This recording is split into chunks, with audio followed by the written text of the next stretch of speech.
தந்தை, மகன், தூய் ஆவியின் பெயராலே ஆமென். இயேசு கிறிஸ்துவில் பிரியமான சகோதர சகோதரிகளே, இந்த தவக்காலம் அருளின் காலமாக, வளர்ச்சியின் காலமாக, உயர்வின் காலமாக மாற உங்கள் ஒவ்வொருவருக்காக நான் ஜெபிக்கிறேன். இன்றைய நாளிலே கடவுள் அன்பு, பிறர் அன்பை பற்றி சிந்திக்க நாம் அழைக்கப்படுகிறோம். அன்பு உயர்வானது.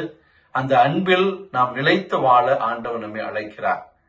தமிழிலே ஒரு சொற்றொடரை நாம் அதிகம் கேள்விப்பட்டிருப்போம், சித்தம் போக்கு சிவம் போக்கு என்று. பல வேளைகளில் இதை நம்மிடம் திரிவுபடுத்தியே விளக்கி இருக்கிறார்கள்.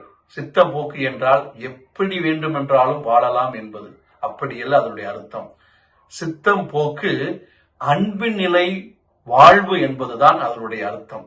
சிவம் போக்கு என்றால் அன்பே நிலையான வாழ்வு என்பதை வெளிப்படுத்துவது. அதைத்தான் திருமூலர் தெளிவுபடுத்துகிறார். அன்பும் சிவமும் இரண்டென்பார் அறிவிலார், அன்பே சிவமாவது யாரும் அறியிலார், அன்பே சிவமாவது யாரும் அறிந்தபின் அன்பே சிவமாய் அமர்ந்திருப்பாரே என்பது. ஆக அன்பும் சிவமும் ஒன்றாய் இருக்கிறது. ஆக இறையன்பு பிறரன்பு எப்படி ஒன்றாக இருக்கிறது என்பதை நற்செய்தி வாசகம் வெளிப்படுத்துகிறதோ அதைத்தான் அன்பே சிவம், சிவனே அன்பு என்பதை வெளிப்படுத்துகிறது. ஆக அந்த அன்பு நம்ம தலை தோங்க வேண்டும். இந்த இறை அன்பு, பிறரன்பு. அப்படி வளர்கின்ற இந்த இறை அன்பிலும் பிறர் அன்பிலும் ஒசையா இறைவாக்கினர் நம்மை பார்த்து கேட்கக்கூடிய கேள்வி என்ன? அந்த அன்பில் நேர்மையும் உண்மையும் நீதியும் இருக்கிறதா? இன்று நம்மிடம் அன்பு நிறைய இருக்கிறது, கடவுள் அன்பு நிறைய இருக்கிறது. கோயில்களுக்கு செல்லக்கூடிய நபர்கள் அதிகம் இருக்கிறார்கள், திரியாத்திரைகள் அதிகம் நடைபெறுகின்றன. நம்மிடம் பிறரன்பும் இருக்கிறது.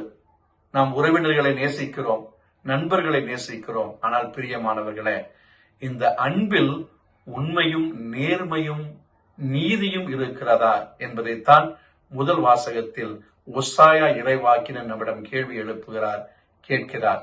இந்த உண்மையும் நேர்மையும் இல்லையெனில் நம்முடைய அன்பு போலியானதாக மாறி போய் விடுகிறது. பிரியமானவர்களே, நம்முடைய அன்பில் உண்மை இருக்கிறதா, நீதி இருக்கிறதா?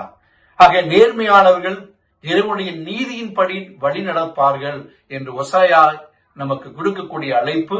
நம்மிடம் அன்பு நிறைய இருந்தாலும் நீதியின்படி நான் வாழவில்லை எனில் நம்முடைய அன்பு வெறும் எலும்பு கூடாக, தசைகளே இல்லாத எலும்பு கூடாக அசிங்கமானதாக மாறிவிடும். எப்பொழுது நம்முடைய அன்பில் உண்மையும் நேர்மையும் இருக்கிறதோ அப்பொழுதுதான் நம்முடைய அன்பு உறுதி பெறுகிறது, உயிர் பெறுகிறது, உயிர்ப்பு பெறுகிறது.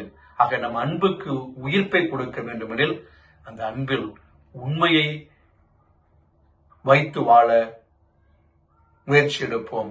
அந்த அன்பில் நேசத்தை, நீதியை நிலைநாட்ட முயற்சி எடுப்போம். இறைவன் உங்களை ஒவ்வொருவரையும் ஆஸ்வதிக்கட்டும். அன்போடு நீதியோடும் நேர்மையோடு வாழுங்கள். இறைவன் உங்கள் உள்ளங்களையும் இல்லங்களையும் ஆஸ்வதிக்கட்டும். ஆமென்.